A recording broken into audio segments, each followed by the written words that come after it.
Okay. Hello everyone, welcome back to Asin Syed Official. Today we are going to start with a new chapter.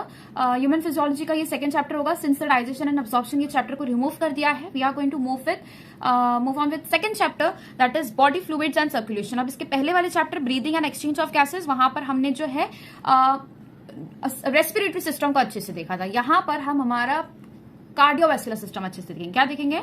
यहां पर will be talking about cardiovascular system.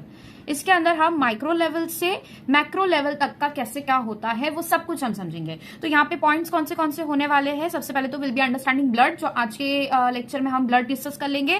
फिर आ जाएगा lymphatic tissue या फिर lymphatic system भी कह सकते हो, उसे देखेंगे. सर्कुलेटरी पाथवेज और डबल सर्कुलेशन क्या होता है, दैट थिंग, एंड रेगुलेशन. अब यहाँ पर मैं जब भी आपको बताती हूँ ना, ये जो ह्यूमन फिजियोलॉजी के आगे के जितने भी चैप्टर्स है, इसके अंदर जो भी आपका डिसऑर्डर्स और रेगुलेशन वाला पार्ट आता है, these are going to be really important for you from need point of view.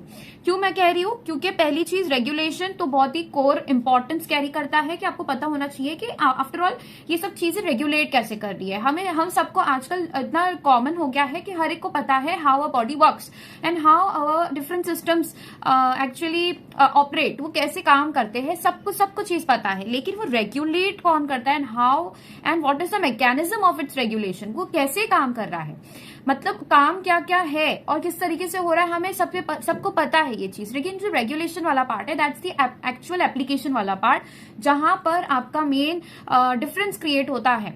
ठीक है, आज के टाइम पर मैं बता रही हूँ. तो रेगुलेशन पता होना as a NEET aspirant, as a person, as a student who is going to step in a medical college बहुत इंपॉर्टेंट होता है. तो इसलिए 2026 के पेपर में हम बहुत ही एप्लीकेशन बेस्ड क्वेश्चन एक्सपेक्ट कर रहे हैं. तो इसलिए आपके ये जो दो पार्ट्स होते हैं, these are going to be damn important. ठीक है, इस पर ध्यान देना है, लास्ट के पार्ट्स कोई भी नहीं छोड़ने हैं. And one thing I just want to tell you all, अभी मैं इसके आगे वेटेज भी बताऊंगी, ध्यान से सुनते जाओ. पहले तो हम एनसीईआरटी की रीडिंग सीरीज कर रहे हैं जो अभी चालू है. ठीक है, एनसीईआरटी की क्या होगी, रीडिंग सीरीज होगी, जहां पर हम पूरी एनसीईआरटी को प्लेलिस्ट बनाकर, ठीक है, हर एक चैप्टर को कंप्लीट करेंगे एंड वो डिटेल एक्सप्लेनेशन होगा. एंड अपार्ट फ्रॉम दैट वहां पर ही हम रिवाइज भी कर रहे होंगे, इसलिए उसका प्लेलिस्ट बन जाता है. Because we give most of our time, invest ज्यादा कर रहे हैं, हम टाइम ज्यादा इन्वेस्ट कर रहे हैं और वहां पर रिवाइज भी कर रहे हैं और थोड़ा स्लोली जाता है. इसके अलावा अगर किसी को एनसीईआरटी रीडिंग नहीं करनी है, वो ड्रॉपर्स है, उन्होंने री अटेम्प्ट के लिए दे आर गोइंग ऑन, उन्होंने पहले बहुत सारी पढ़ाई कर चुकी है, तो उनके लिए वन शॉट सीरीज है. वन शॉट में मैं एक सिंगल लाइन भी नहीं छोड़ रही होती है. I am trying to complete, in fact 110% आपका आउट ऑफ दिस सिलेबस हो सकता है, लेकिन ये सिलेबस को छोड़ के आपका कोई भी पार्ट ऐसा नहीं होगा कि इस पार्ट को छोड़ के मैं कुछ पढ़ाऊं. तो you should be very much assured. ठीक है, आपको पूरा ब्लाइंडली फॉलो करना है जो भी टीचर से आप पढ़ रहे हो, नॉट ओनली मी, आप जो भी टीचर को फॉलो कर रहे हो, कोचिंग को फॉलो कर रहे हो, ब्लाइंडली फॉलो करो. ठीक है, खुद का दिमाग मत अड़ाओ. अगर देखो क्या होगा ना, या तो आप कोचिंग सही से डिसाइड करो, ब्लाइंडली फॉलो करो, या तो फिर आप कोई डाउटफुल कोचिंग जाओ और वहां पर आपको बार बार दिमाग लगाना पड़े. तो इसलिए एक अच्छी रीनोन क्लासेस ज्वाइन करो जहां से अच्छे रिजल्ट्स आए हो और वहां से आप अपनी प्रैक्टिस स्टार्ट करो. ठीक है, तो पहले तो वन शॉट देख लो. ठीक है, अगर आप एनसीईआरटी रीडिंग सीरीज के लिए नहीं हो तो ये बायोलॉजी का मैं बहुत इंपॉर्टेंट चेन बता रही हूँ, हर बच्चे के लिए अप्लाई होता है. वन शॉट देखने के बाद में ये वन शॉट बनाते बनाते आपकी नोट्स बननी चाहिए 110%. उसके बाद में आपको खुद से एनसीईआरटी रीड करना है. डजंट मैटर आप रीडिंग वाली पूरी लॉन्ग प्लेलिस्ट पढ़ रहे हो या फिर वन शॉट देके पढ़ रहे हो, कहीं से भी पढ़ रहे हो, आपका खुद से एनसीईआरटी एक्सपोजर होना बहुत जरूरी है. एनसीईआरटी खुद से रीड करने की आदत डालो और डेली एनसीईआरटी रीड करनी है. एक दिन भी आपको एनसीईआरटी रीड किए बगैर नहीं जाना चाहिए. You should either be revising things जो आपने पहले पढ़ रखी है, या तो फिर आप एनसीईआरटी के अंदर के न्यू थिंग्स पढ़ रहे होंगे, या फिर एनसीईआरटी बेस्ड क्वेश्चन सॉल्व कर रहे होंगे. लेकिन एनसीईआरटी आपके सामने से ये पूरे अटेम्प्ट के पीरियड में नहीं जाना चाहिए. ठीक है, एनसीईआरटी लगा के इसके क्वेश्चंस और इसकी रीडिंग आपने खुद से करनी है. जो डाउट्स आ रहा है you can comment any time, या फिर आपकी कोचिंग जहां पर है वहां पर आप गाइडेंस के लिए पूछो, डाउट क्लियर करो. देखो डाउट सेशन भी होते हैं. ठीक है, डाउट सेशंस हम रखते हैं. इनफैक्ट अभी now I am whenever coaching में पढ़ाने जाती हूँ, वहां पर भी डाउट सेशंस होते हैं और उन्हें वीक में एक डाउट सेशन रखा जाता है. ठीक है, मिनिमम एक डाउट सेशन रखा जाता है. तो ये जो है आपकी रीडिंग बहुत ज्यादा जरूरी है. अब इसके बाद में जो क्वेश्चंस आप प्रैक्टिस करोगे, that should be from your PYQs और मोस्ट एक्सपेक्टेड नहीं कह सकते, लेकिन डिफिकल्ट काइंड ऑफ क्वेश्चंस जो है वो आपके होने चाहिए. तो डिफिकल्ट क्वेश्चंस के लिए मैंने सीरीज स्टार्ट कर दी है, जहां पर we'll be discussing all the difficult questions. जैसे बायोमोलिक्यूल्स अभी हुआ, बायोमोलिक्यूल्स का डिफिकल्ट क्वेश्चन का सीरीज अपलोड कर दिया. ह्यूमन रिप्रोडक्शन से अगर कोई आएगा तो वो मैं डिफिकल्ट क्वेश्चन की सीरीज बनाकर अपलोड करूंगी. सो इस तरीके से जो है ना आपके बहुत ही तगड़ी प्रिपरेशन हो रही होती है. जब आप ये सारी चीज का एक्सपोजर आपको हो जाता है ना कि इस तरीके से एनसीईआरटी रीडिंग आपको आ रही है, आपको जो है एनसीईआरटी रीडिंग के साथ साथ आप क्वेश्चंस प्रैक्टिस कर पा रहे हो, दैट मीन्स आपका वो चैप्टर परफेक्ट हो गया है। ठीक है, तो अभी शुरू के जो है 6 मिनट मैंने इसी में लगा दिए कि आपकी एनसीईआरटी या फिर आपका बायोलॉजी आपको कैसे टैकल करना है, शॉर्ट में बता दिया। इसी तरीके से सारे सब्जेक्ट को आप करो, मतलब सारे टॉपिक्स को, सारे इसको करो कंप्लीट, जितने चैप्टर्स आपके बायोलॉजी के अंदर दिए हैं। यही आपका पाथवे होना चाहिए, यही आपका रोड मैप होना चाहिए फॉर बायोलॉजी। क्वेश्चंस प्रैक्टिस करने हैं ज्यादा से ज्यादा, पीवाईक्यूज नहीं छोड़ने। पीवाईक्यूज का सीरीज एक बहुत इंपॉर्टेंट होता है जहां पर बच्चों को वीडियो सॉल्यूशंस अपलोड नहीं किए हुए होते हैं, या फिर वो सिर्फ टेक्सचुअल चीजें पढ़ के नहीं समझ पा रहे होते। तो मैंने क्या किया, 2025 से 2010 तक के जितने भी क्वेश्चंस आए हैं, जैसे जैसे चैप्टर कंप्लीट हो रहा है अभी तक के काफी थोड़े बहुत चैप्टर्स के, तो मैंने पीवाईक्यूज के वीडियोस अपलोड कर दिए जहां पर हम 2025 से 2010 तक के सारे क्वेश्चंस डिस्कस कर रहे होते हैं। तो that's the particular video made for a particular purpose. ठीक है, ताकि आपका पीवाईक्यूज का भी जो प्रिपरेशन है, जो प्रैक्टिस है आपकी ऑन द वे हो जाए। ठीक है, सब कुछ मेरे चैनल पर अपलोडेड है, और जो भी इसके अपडेट्स होते हैं नीट के रिलेटेड, या फिर नोट्स होती है, लेक्चर नोट्स होती है, वन शॉट सीरीज की नोट्स होती है, क्वेश्चंस आंसर्स होते हैं, पीडीएफ होते हैं, वो सारे टेलीग्राम चैनल पर अपलोड हो जाते हैं। तो टेलीग्राम की लिंक भी मैंने डिस्क्रिप्शन में दे दी है, go and join it as soon as possible. ठीक है, स्टार्ट करते हैं। अब इसका वेटेज क्या है इसका, देखो हर साल मैंने शुरू से जो देखा है, आई गेस 2011 से मैं जो देख रही हूँ, यहाँ पर 2 से 3 क्वेश्चन का पैटर्न रहा है। ठीक है, 2 से 3 क्वेश्चन का पैटर्न रहा, तो यहाँ से आप एक्सपेक्ट कर सकते हो, अगेन 3 क्वेश्चन आप मैक्सिमम एक्सपेक्ट कर सकते हो, 4 क्वेश्चन नहीं बनेंगे, 3 बनेंगे ज्यादा से ज्यादा बने भी तो। ठीक है, तो सपोज आपका क्या हो जाता है, यहाँ पे सिर्फ 12 मार्क्स लगभग आपका यहाँ से सेट हो रहा है। ठीक है, तो चैप्टर इंपॉर्टेंट है। बेसिकली आपके ये जो ह्यूमन फिजियोलॉजी के चैप्टर्स है, आप एक भी चैप्टर नहीं छोड़ सकते हो। अगर आप ह्यूमन फिजियोलॉजी में हाथ रख रहे हो तो आपको सारे चैप्टर्स करने हैं, बिकॉज आप ये चीज अभी जो जिस तरीके का पैटर्न हम देख रहे हैं, वी कैन नॉट एक्सपेक्ट कि सारी जगह से इक्वल डिस्ट्रीब्यूशन होगा क्वेश्चंस का, क्योंकि कोई ऐसा वेटेज पहली बात तो प्रोवाइड नहीं किया है। ठीक है, आपके इसने ये एनटीए ने कुछ ऐसा पर्टिकुलर वेटेज नहीं प्रोवाइड किया है, तो कैसा भी वेटेज हो सकता है, कैसे भी टाइप के क्वेश्चंस आ सकते हैं, कहीं से भी आ सकते हैं, और कहीं कोई भी चैप्टर से ज्यादा, कोई भी चैप्टर से कम आ सकते हैं। मॉलिक्यूलर बेस ऑफ इनहेरिटेंस बड़ा चैप्टर है, बहुत लेंथी चैप्टर है 12th स्टैंडर्ड का, लेकिन अगर वहां से उनका मूड नहीं हुआ, उनका मन नहीं हुआ, तो वहां से 1 या 2 क्वेश्चन डालेंगे, जबकि वहां से 6, 7, 5 क्वेश्चन इतने ज्यादा आते हैं। We can not clearly predict things, लेकिन हम ये बराबर एक्सपेक्ट कर सकते हैं, प्रिडिक्ट कर सकते हैं कि चीजें इस बार बहुत ज्यादा एप्लीकेशन बेस्ड आएगी, बहुत ज्यादा डिफिकल्ट हो सकती है, आपको हर चीज के लिए प्रिपेयर रहना है। तो इसका मैंने आपको वेटेज बता दिया, कितना वेटेज हो सकता है।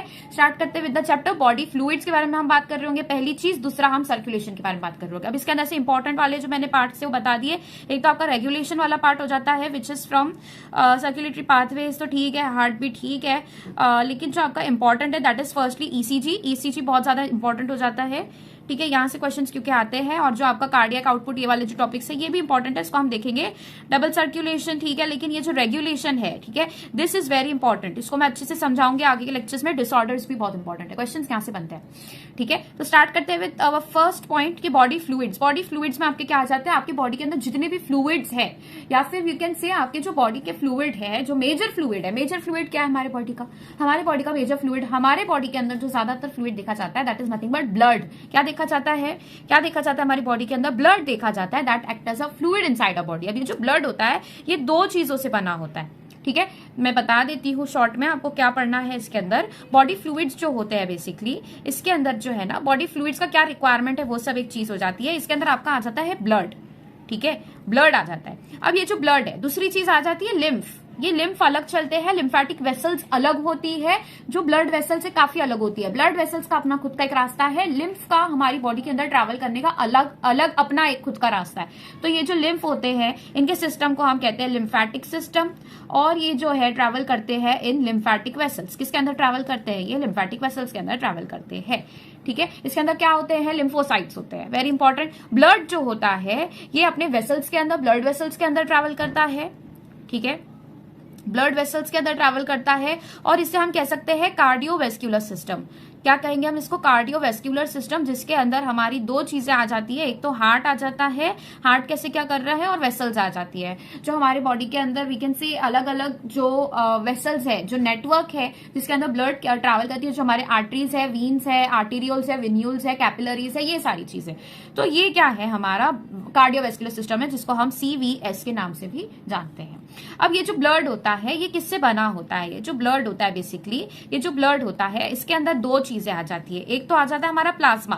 प्लाज्मा ये नाम जब भी आप सुनो आपके दिमाग में एक क्लियर व्हाइटिश या फिर ट्रांसपेरेंट फ्लूइड आना चाहिए, not even whitish, transparent fluid आना चाहिए। तो क्या आना चाहिए, जब भी आप वर्ड सुन रहे हो प्लाज्मा, आपके दिमाग में आना चाहिए ट्रांसपेरेंट फ्लूइड। कोई ऐसा ट्रांसपेरेंट फ्लूइड जो ऐसे चिपचिपा सा हो वैसा आपके दिमाग में आना चाहिए। अब ये जो होता है ट्रांसपेरेंट फ्लूइड, बेसिकली ये क्या होता है कि ये जो है ना, अब आपके दिमाग में ये भी थॉट आना चाहिए कि भाई प्लाज्मा जो मैम कह रही है ट्रांसपेरेंट फ्लूइड, लेकिन हमारा ब्लड जो होता है रेड कलर का होता है, तो how does that make sense. तो दूसरी जगह आ जाते हैं हमारे दूसरे पार्ट्स जिसको हम कहते हैं फॉर्म्ड एलिमेंट्स। क्या कहते हैं हम उसे, फॉर्म्ड एलिमेंट्स। अब ये जो फॉर्म्ड एलिमेंट्स होते हैं, as the name says formed elements, मतलब कि ये वो हमारे एलिमेंट्स है, हमारे ब्लड के अंदर के वो एलिमेंट्स है जो कहीं ना कहीं फॉर्म हो गए। तो बिल्कुल वो फॉर्म होते हैं, कहाँ फॉर्म होते हैं, बोन मैरो के अंदर फॉर्म होते हैं।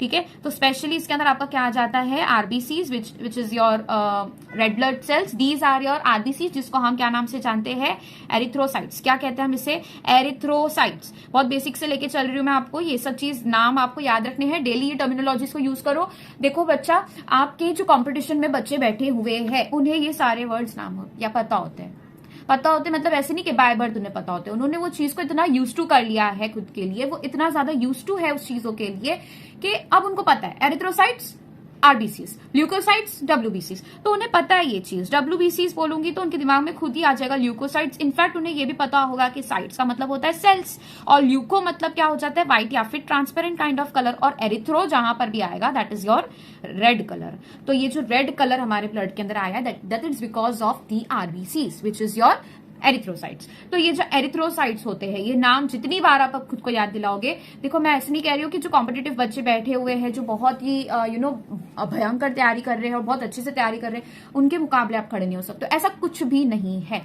आप मेहनत करोगे, आप उनसे काफी बेटर वे में तैयारियां कर सकते हो। ठीक है, और in fact at the end exam तक के पहुंचने तक आप उनसे कहीं ज्यादा चीजें रिकलेक्ट करके रख सकते हो और बेस्ट अपना आउटपुट निकाल सकते हो। So this is just about how much hard work, how much persistent you keep yourself, how much dedicated you are. पागलों की तरह पढ़ाई करनी है, पागलों की तरह मेहनत करनी है, ये बस वही आपका टेस्ट देख रहा है कि आप कितने पागलों की तरह पढ़ाई कर पाते हो। ठीक है, तो कुछ ऐसा डिफिकल्ट नहीं है इन वर्ड्स के अंदर, बिल्कुल इजी से है ये वर्ड्स। डेली अपने आप को रिमाइंड करो, इजी लगने लग जाएगा। अभी अगर आपके सामने कोई एबीसीडी बोलेगा तो आपको कुछ गलत लगेगा, उसके अंदर कुछ डिफिकल्ट लगेगा, नहीं लगेगा, क्योंकि you are use to it. ठीक है, तो ये एरिथ्रोसाइट्स, ल्यूकोसाइट्स। इसके अलावा आपके क्या आ जाते हैं, प्लेटलेट्स आ जाते हैं which forms your formed elements. ये तीन चीज आ जाती है। अब ये जो प्लेटलेट्स होते हैं बेसिकली ये फ्रेगमेंट्स होते हैं, तो ये किससे बनकर आते हैं, मेगा कैरियोसाइट्स। किससे बनकर आते हैं, मेगा कैरियोसाइट से बनकर आते हैं। मेगा कैरियोसाइट्स के ब्रेकडाउन पर बड़े बड़े सेल्स होते हैं जो कि ब्रेकडाउन जब करते हैं तो ये प्लेटलेट्स बनाते हैं, जिसको हम थ्रोम्बोसाइट्स भी कहते हैं। क्या कहते हैं, thrombocytes. Thrombocytes is nothing but your platelets. ठीक है, तो ये हो जाता है आपका ब्लड दो पार्ट होता है। प्लाज्मा जो होता है ये कितना परसेंट बनाता है, 55% बनाता है, और जो फॉर्म्ड एलिमेंट्स होते हैं इन टोटल आपका 45 एलिमेंट्स बनाते हैं। मतलब कि आपके पास में अगर 100 ml ब्लड आया है, 100 ml का अगर आपके पास में ब्लड आया है, तो उसके अंदर से जो 55 ml होगा that will be your plasma, और जो 45 ml होगा that will be your formed elements. अब जो है इसका टेस्ट होता है, बहुत सारे टेस्ट होते हैं जिसके अंदर हम नॉर्मल अपने ये परसेंटेज देखते हैं। इसके अंदर से एक होता है पैक्ड सेल वॉल्यूम, जिसको हम पीसीवी कहते हैं, पैक्ड सेल वॉल्यूम। उसके अंदर क्लियर आप फर्स्ट ईयर में जाओगे तो आपको दिखाई देगा कि इस तरीके से जो है नीचे की तरफ फॉर्म्ड एलिमेंट्स पूरे सेटल हो जाते हैं, नीचे की तरफ सेटल हो गए। बीच में जो है एक क्या बनता है, इस तरीके का बफी लेयर बनता है, व्हाइटिश लेयर बनता है बीच में। ठीक है, इस तरीके से व्हाइटिश, मैं ब्लैक कलर का बना रही हूँ लेकिन वो व्हाइटिश लेयर बनता है, और ऊपर की तरफ क्लियर ट्रांसपेरेंट फ्लूइड आता है। दीज आर योर प्लाज्मा, ये आपका प्लाज्मा है, और नीचे की तरफ आपका आ जाता है क्या, दिस इज योर ब्लड, जो फॉर्म्ड एलिमेंट्स है। ठीक है, ब्लड नहीं, बेसिकली फॉर्म्ड एलिमेंट्स जो होते हैं नीचे की तरफ आ जाते हैं। तो जो फॉर्म्ड एलिमेंट्स होते हैं वो 45% होना चाहिए, ऊपर की तरफ प्लाज्मा आ रहा है वो आपका 55% होना चाहिए। तो बीच में बफी कोट लेयर होता है, 1% का समथिंग होता है वो, उसके अंदर डब्ल्यूबीसीज वगैरह होते हैं। ठीक है, तो अब यहाँ पर एक और चीज आ जाती है कि जब इस प्लाज्मा में से, ठीक है, प्लाज्मा में से जब आप प्रोटीन्स निकाल देते हो तो प्लाज्मा के अंदर क्या होता है, बेसिकली वाटर होता है। प्लाज्मा क्योंकि मैंने कहा ट्रांसपेरेंट फ्लूइड है, तो 92 to 93% इसके अंदर क्या होता है, वाटर होता है, और बाकी के कुछ परसेंट इसके अंदर प्रोटीन्स होते हैं, आयंस होते हैं। तो प्रोटीन्स अब कौन से होंगे, तो यहाँ पर प्रोटीन्स जो होते हैं आपके हो जाते हैं एल्ब्यूमिन एक हो जाता है, ग्लोब्यूलिन हो जाता है, और एक फिब्रिनोजेन हो जाता है। ठीक है, फिब्रिनोजेन, ये 3 प्रोटीन्स होते हैं। अब ये जो ग्लोब्यूलिन है ये हमने कहाँ सुना है? ग्लोब्यूलिन, देखो इम्यूनोग्लोब्यूलिन, ग्लोब्यूलिन जो है ये क्या होते हैं basically, these are your IgA, IgG, ये सब आपने सुना होगा, IgD, ठीक है, IgE, ये सब आपने जो सुना है ये सारे क्या है बेसिकली ग्लोब्यूलिन ही है। तो हम इसे कहते हैं इम्यूनोग्लोब्यूलिन। क्या कहते हैं? IG का फुल फॉर्म क्या है? इम्यूनोग्लोब्यूलिन। तो इसके अंदर का जो ग्लोब्यूलिन वाला पार्ट है इम्यूनोग्लोब्यूलिन का, वो कहां पर मिलता है? हमें प्लाज्मा के अंदर मिलता है। फिर आ जाता है फिब्रिनोजेन। फिब्रिनोजेन क्या काम करता है? क्लॉटिंग में काम करता है। तो दूसरा आ जाता है फिब्रिनोजेन। फिब्रिनोजेन किसके अंदर काम करता है? कोएगुलेशन करवाता है। कोएगुलेशन मतलब क्या करवाना? ब्लड का बेसिकली। और क्लॉटिंग आप समझ सकते हो कि ब्लड कहीं पर भी मैशवर्क स्ट्रक्चर बन जाते हैं, कहीं पर भी वुंड अगर हो जाता है आपके, मोस्ट ऑफ द टाइम बच्चों के जो है नीज पे गिर जाते हैं बच्चे, तो वहां पे एक ऐसा एब्रेजन हो जाता है, मतलब ऐसे घस जाता है, तो वहां पर आप देखोगे ऊपर की तरफ एक स्कार बन जाता है। ठीक है, तो वो स्कार जो होता है वो क्यों, ब्लड क्यों रुकता है वहां से, एक ऐसा ऊजिंग व्हाइट वाटर भी निकलता है वहां से, ये सब क्या है? तो ये सब फिब्रिनोजेन, इसका मैशवर्क स्ट्रक्चर है, ये सारे प्रोटीन्स होते हैं जो वहां पर काम कर रहे होते हैं। इस तरीके से पहला ग्लोब्यूलिन, दूसरा फिब्रिनोजेन देख लिया। अब एल्ब्यूमिन, जो कि हमें किसके अंदर मिलता है? एल्ब्यूमिन भी हमें प्लाज्मा के अंदर मिलता है।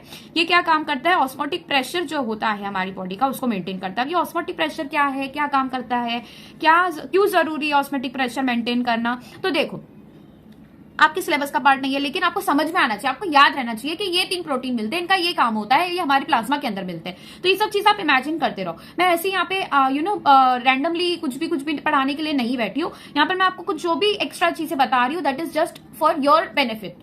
फर्स्टली बेनिफिट ये होगा कि अगर आपको बाहर से क्वेश्चन आ जाए तो ये थोड़े पार्ट्स आपको पता होने चाहिए, वो सोच के। दूसरी चीज क्या, अगर आपके बाहर से आप नहीं भी कर पाते हो जो मैं एक्स्ट्रा कर रही हूँ, लेकिन उसको समझने के चक्कर में आपको ये सब चीजें याद हो जाएगी। ये मेरा बहुत सिंपल सा फंडा है, मैंने बहुत बार ये चीज बता चुकी हूँ कि जहां पर भी आपको ऐसा लगे ना कि बहुत सारे मल्टीपल नेम्स आ रहे हैं इनके अंदर, अब मैं कैसे डिफरेंशिएट कर पाऊंगी या फिर नाम कैसे याद रख पाऊंगी, क्योंकि ये सारे नाम हो सकता है आप लोग के लिए नए हो। क्या करो, एक्स्ट्रा इन्फॉर्मेशन गेन करो, इसके ऊपर थोड़ी बहुत एक्स्ट्रा इन्फॉर्मेशन गेन करो। तो उससे क्या होगा कि पहले का जो है ना एक्स्ट्रा इन्फॉर्मेशन याद रखने के चक्कर में उधर पे आपका माइंड डाइवर्ट हो जाएगा और ये सब चीज आपके सबकॉन्शियस माइंड में बैठती जाएगी।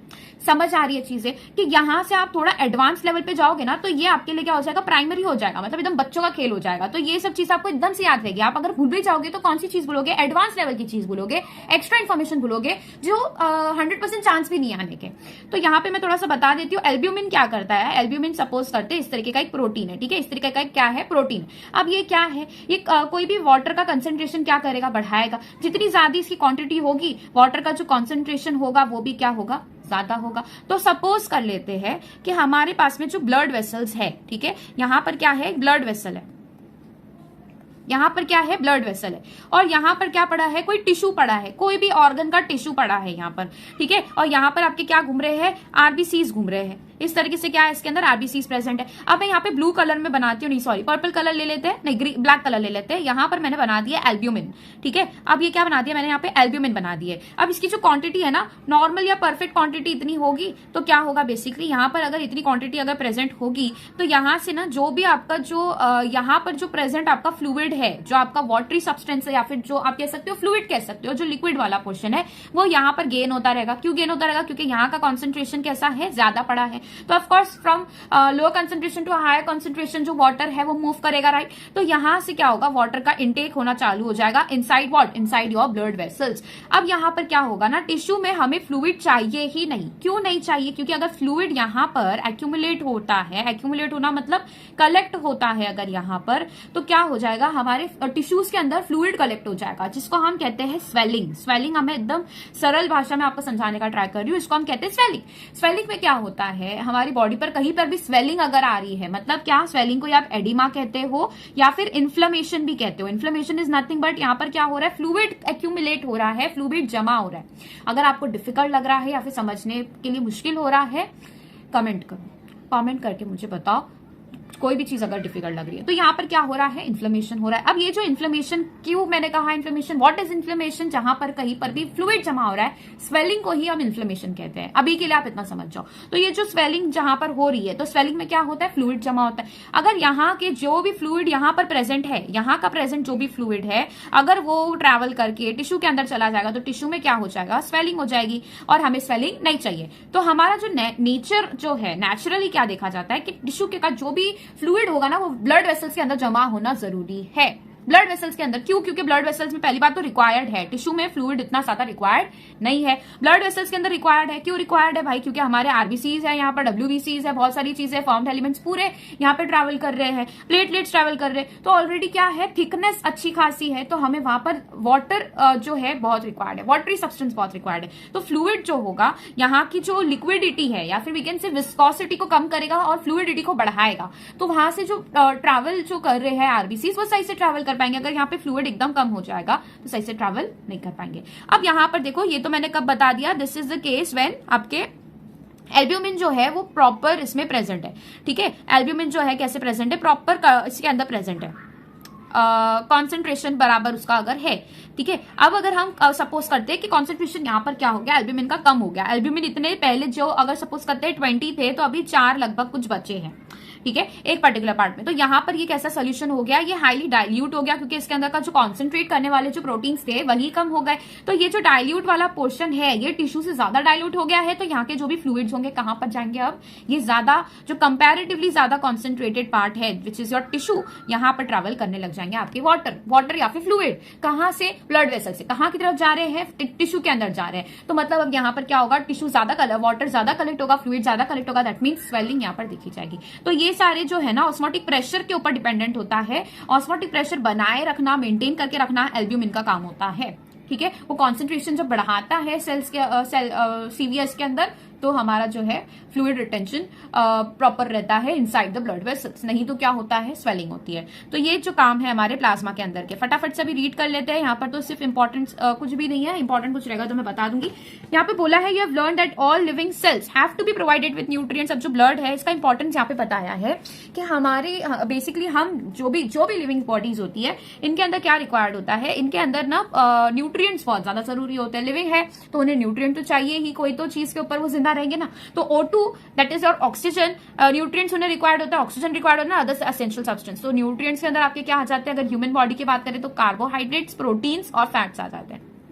ऑक्सीजन तो रिक्वायर्ड है ही एटीपी फॉर्मेशन के लिए, और अदर एसेंशियल सब्सटेंसेस के अंदर आप क्या ले सकते हो, आपके वाइटामिन्स, जो वाइटामिन्स होते हैं ये न्यूट्रिएंट्स के अंदर नहीं आते। ठीक है, ये नॉन न्यूट्रिएंट्स होते हैं लेकिन एसेंशियल सब्सटेंस होते हैं, वाइटामिन्स हो जाते हैं, आयंस हो जाते हैं, ये सब चीजें। ऑल्सो द वेस्ट और हार्मफुल सब्सटेंसेस प्रोड्यूस, जो भी हमारी बॉडी के अंदर आफ्टर द मेटाबॉलिज्म जो हार्मफुल क्रिएट हुआ है, जो भी हार्मफुल सब्सटेंस क्रिएट हुए, क्योंकि मेटाबॉलिज्म में बाय प्रोडक्ट बन के और भी चीजें निकलती है जो हमारी बॉडी से निकलना जरूरी है, एक्सक्रीट होना जरूरी है, तो वो निकलती है फ्रॉम एक्सक्रीटरी सिस्टम। ठीक है, हमारा यूरिनरी सिस्टम और द रीनल सिस्टम जिसको हम कहते हैं, ये रिमूव होना जरूरी है for healthy functioning of the tissues. इसीलिए it is therefore essential to have efficient mechanisms for the movement of these substances to the cells and from the cells. मतलब अगर आपके गट के अंदर, आपकी कैविटी के अंदर इस तरीके का आपका क्या है, स्टमक है, इसके अंदर जो है ना आपके यहाँ पे बहुत सारा मैकेनिज्म हुआ और यहाँ से क्या हो गया, ब्लड वेसल्स यहाँ पर आके लगी हुई है और ये ब्लड वेसल्स के थ्रू जो न्यूट्रिएंट्स है वो ट्रैवल कर रहे हैं, फिर लीवर के अंदर जा रहे हैं। अब ये जब लीवर के अंदर तक पहुंच रहे हैं, ठीक है,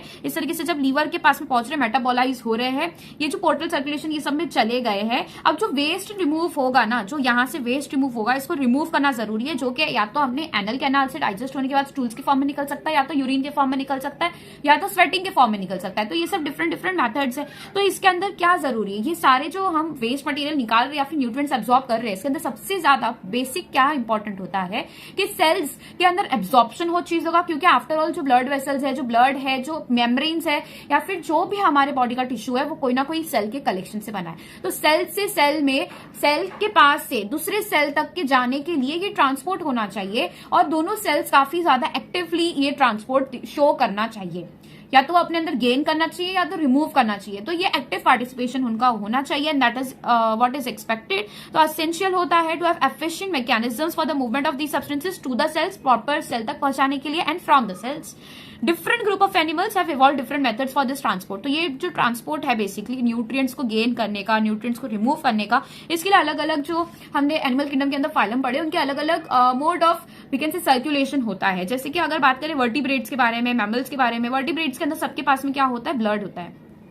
ठीक है, ब्लड होता है और क्या होता है, लिम्फ भी होता है।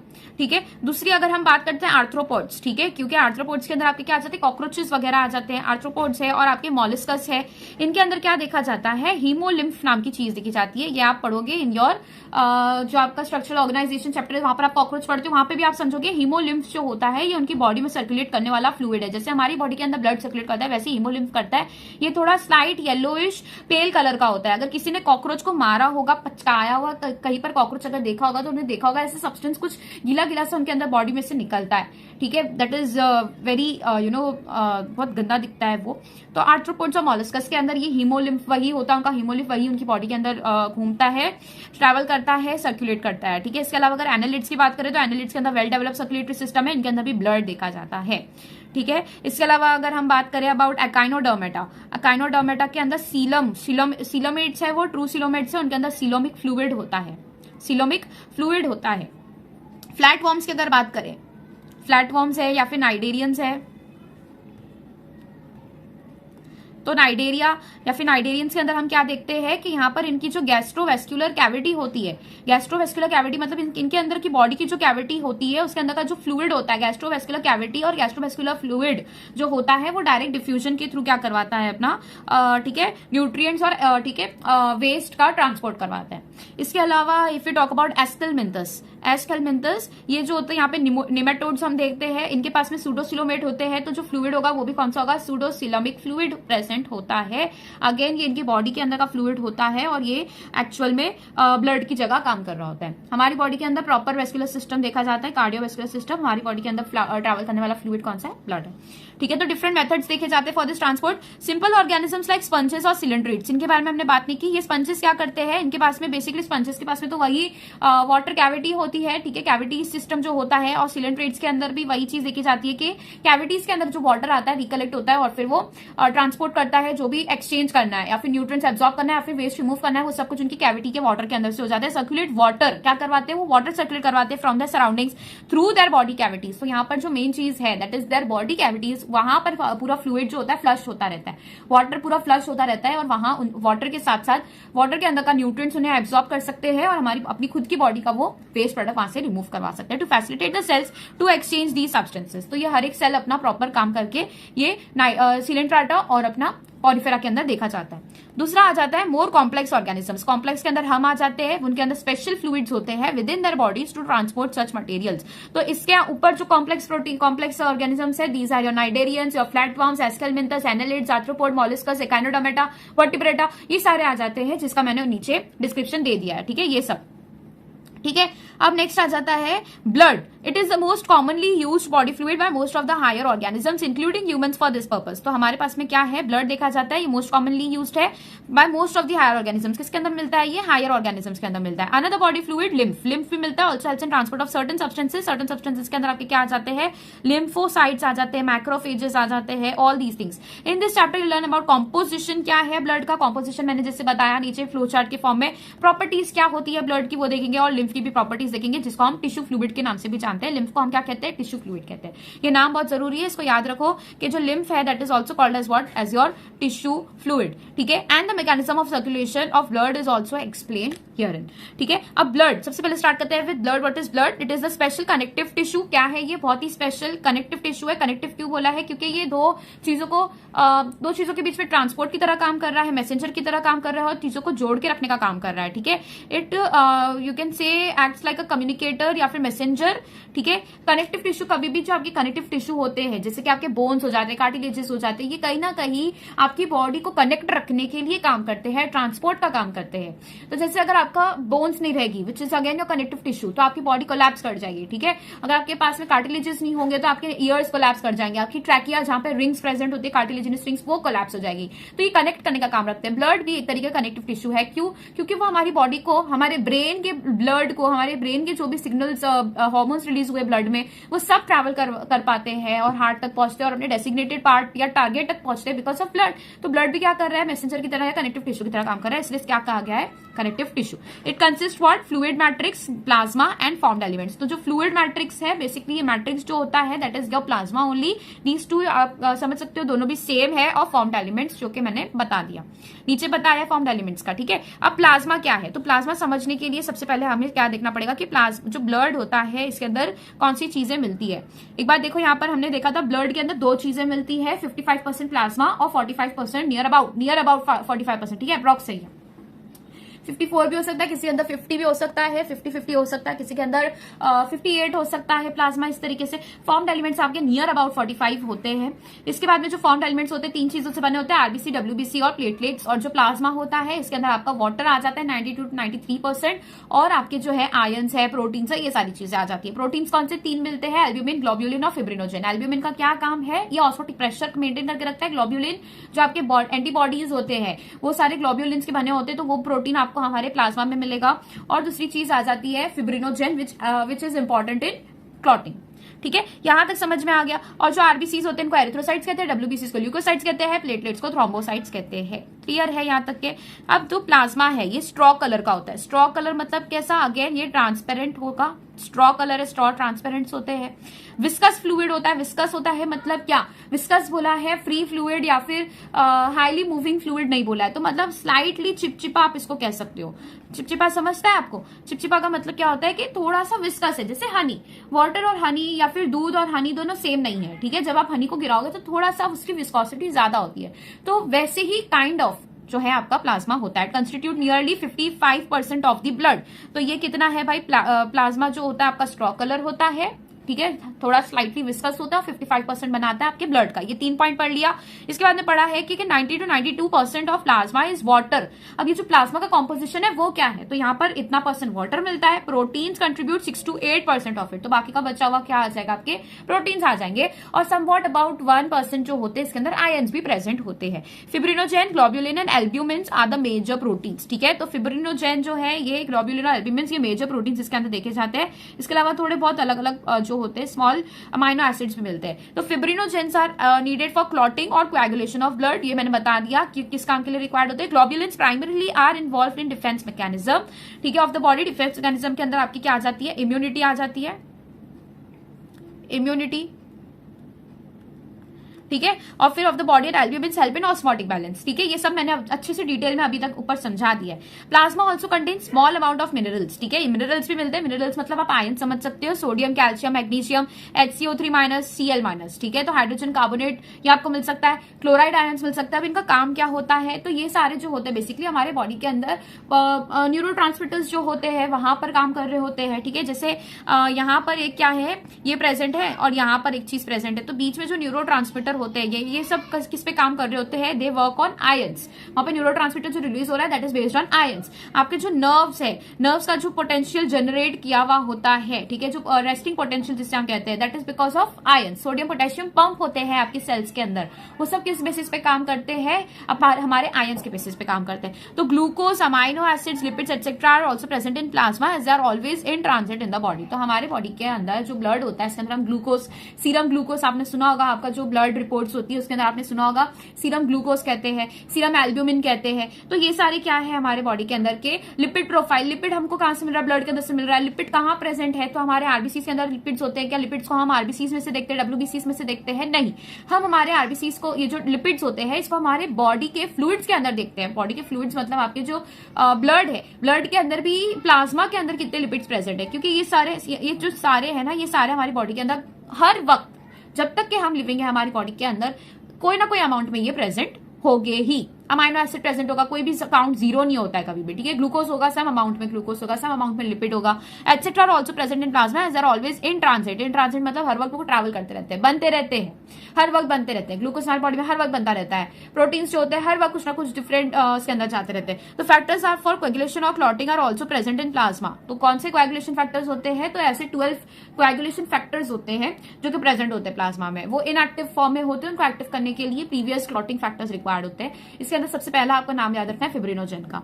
ठीक है। Plasma in an inactive form, तो ये इनएक्टिव फॉर्म में होते हैं, उनको बाद में एक्टिव किया जाता है। Plasma without clotting factors is called serum. तो अगर आप हमारा ब्लड के अंदर में का जो प्लाज्मा है विच मेक्स 55%, उसके अंदर से भी अगर आप क्लॉटिंग फैक्टर्स निकाल दोगे, जो आपके 12 क्लॉटिंग फैक्टर्स मैंने कहे हैं, ठीक है, नाम नहीं दिए, बस खाली को 12 क्लॉटिंग फैक्टर्स है। कैस्केड रिएक्शन शो करता है ये। कैस्केड रिएक्शन मतलब एक चालू अगर हुआ तो दूसरा उसके बेसिस पे चालू होगा, और तीसरा भी पिछले के बेसिस पे चालू होगा, चौथा पीछे के बेसिस पे। मतलब अगर ये फर्स्ट स्टेप ही नहीं हो पाया तो आगे का स्टेप नहीं हो पाएगा, इसको हम कहते हैं कैस्केड रिएक्शन। तो एक के होने से दूसरा आगे का स्टेप, आगे का स्टेप, आगे स्टेप, इस तरीके से चलता जाता है, उसको हम कहते हैं कैस्केड रिएक्शन, ठीक है। तो plasma without these clotting factors, अगर हमारे बॉडी के अंदर से क्लॉटिंग फैक्टर्स या फिर कोएगुलेशन नहीं होगा, ये सारे फैक्टर्स अगर प्रेजेंट नहीं होंगे, तो ये प्लाज्मा को, ऐसे प्लाज्मा को हम सीरम कहते हैं। सीरम समझ आ गया। नेक्स्ट बात करते हैं अबाउट फॉर्म्ड एलिमेंट्स, ठीक है। अब फॉर्म्ड एलिमेंट्स को हम आगे के चैप्टर, आगे के लेक्चर्स में देखेंगे, क्योंकि ऑलरेडी ये लेक्चर लेंदी हो गया है, लेकिन मैंने आपको काफी चीजें समझा दी है। आगे के लेक्चर्स में हम इसको वापस से डिस्कस करेंगे। Till then keep studying, take care, good bye.